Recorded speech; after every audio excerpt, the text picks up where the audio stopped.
Assalamualaikum warahmatullahi wabarakatuh. Perkenalkan, nama saya Dean Nada Faira dari BKPI 1A dengan NIM 1211116210016 Universitas Islam Negeri Sultan Syarif Kasim Riau. Di sini saya akan menjelaskan tentang tahap-tahap perkembangan bayi, yaitu aspek fisik, sosial, dan emosi untuk memenuhi tugas psikologi perkembangan dengan Ibu Suci Habibah. Tahap-tahap perkembangan bayi, aspek fisik, sosial, dan emosi. Masa bayi. Secara umum, masa bayi merupakan masa kehidupan pada usia 0-2 tahun. Namun, selama 2 minggu pertama setelah kelahiran diberi istilah tersendiri, yaitu masa bayi baru lahir atau neonatal, karena memiliki karakteristik tersendiri. Sedangkan masa bayi berlangsung pada usia 2 minggu setelah lahir sampai dengan usia 2 tahun. Yang kedua yaitu perkembangan fisik. Neonatal yang berusia 0-2 minggu. Pada masa ini biasanya terjadi penurunan berat badan akibat kesulitan bayi baru lahir untuk menyesuaikan diri secara cepat dengan lingkungan baru atau luar rahim. Penyesuaian diri ini mencakup perubahan suhu, mengisap dan menelan serta bernafas dan pembuangan kotoran. Seringkali terdapat rambut-rambut halus di kepala dan punggung, tetapi yang di punggung biasanya akan segera menghilang. Selanjutnya yaitu bayi 2 minggu sampai 2 tahun. Selama 6 bulan pertama, pertumbuhan terus terjadi dengan pesat. Kemudian mulai menurun dan dalam tahun kedua tingkat pertumbuhan cepat menurun. Selama tahun pertama, peningkatan berat tubuh lebih besar daripada peningkatan tinggi, sedangkan pada tahun kedua terjadi sebaliknya. Proporsi tubuh, pertumbuhan kepala berkurang sedangkan pertumbuhan badan dan tungkai meningkat, sehingga bayi berangsur-angsur menjadi kurang berat di atas dan pada masa akhir bayi tampak lebih ramping dan tidak gempal. Selama tahun kedua, ketika proporsi tubuh berubah, bayi mulai memperlihatkan kecenderungan bangun tubuh yang khas seperti ektomorfik, mesomorfik, dan endomorfik. Selanjutnya yaitu perkembangan sosial. Yang pertama yaitu attachment atau kelekatan hubungan kasih sayang yang dibentuk seseorang dengan orang lain. Merupakan bentuk sosialisasi dini atau early socialization. Biasanya pengalaman pertama sosialisasi bayi adalah dengan ibunya. Usia 2 bulan, bayi respon fit terhadap manusia dan bukan manusia.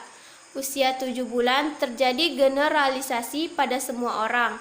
Pada usia 7-12 bulan terbentuk specific attachment di mana bayi mulai takut terhadap orang asing dan attachment terhadap kepada ibu atau orang yang paling dekat hubungannya. Sekitar usia 6 bulan mulai muncul senyum sosial yang ditunjukkan kepada seseorang ataupun termasuk kepada bayi lain. Bukan senyum refleks karena reaksi tubuh terhadap rangsangan. Pada usia 9-13 bulan, bayi mencoba menyentuh pakaian, wajah, rambut bayi lain, dan menirukan perilaku dan suara mereka. Pada usia 16-18 bulan, bayi mulai menunjukkan negativismenya berupa keras kepala, tidak mau mengikuti perintah, ataupun permintaan orang dewasa. Usia 18-24 bulan, bayi berminta bermain dengan bayi lain dan menggunakan bahan-bahan permainan untuk membentuk hubungan sosial dengannya. Usia 22-24 bulan, bayi mau bekerja sama dengan sejumlah kegiatan rutin seperti mandi, makan, dan berpakaian. Selanjutnya yaitu perkembangan emosi. Reaksi emosional bayi selalu disertai dengan aspek fisiologis. Yang pertama yaitu menangis, dilakukan dengan penuh semangat disertai ekspresi dari seluruh tubuh. Yang kedua yaitu tertawa atau tersenyum merupakan indikator dari rasa senang. Yang ketiga yaitu pada masa bayi mulai muncul rasa takut terhadap sesuatu yang asing atau tidak menyenangkan. Misalnya takut terhadap orang yang baru bertemu, takut jatuh, takut mendengar suara dentuman yang keras. Yang keempat yaitu pada usia 1-2 tahun, anak mulai menunjukkan kemarahan dan agresi. Selanjutnya yaitu ada perkembangan psikologis. Secara psikologis, pada masa bayi terjadi pembentukan pola-pola fundamentalis dan kebiasaan mengenali wajah orang-orang tertentu. Menurut Piaget, anak hingga umur kurang lebih 2 tahun belum tampak adanya mediasi dalam arti aktivitas pikiran yang intens. Semua tingkah laku anak harus dipikir sebagai hal yang diterima sensori dan suatu reaksi yang motorik saja. Ahli psikologi membedakan 2 tahap perkembangan inteligensi pada manusia, yaitu sensori motor dan tahap konseptual. Selanjutnya yaitu perkembangan motorik. Perkembangan motorik adalah perkembangan pengendalian gerakan jasmania melalui kegiatan pusat syaraf, urat syaraf, dan otot yang terkoordinasi. Perkembangan pada masa bayi pada aspek motorik ini dapat diamati dan terlihat reaksi-reaksi spontan yang berulang dilakukan dan tidak terkoordinasi. Namun, lama-kelamaan terjadi secara afektif. Hal ini terlihat dari merangkak, berjalan, dan memainkan benda-benda. Anak-anak yang usianya 4 bulan jika ditelungkupkan mencoba-coba mengangkat kepalanya, walaupun hanya beberapa detik. Selanjutnya, ia menguasai lengan, tangan, tungkai, dan kakinya.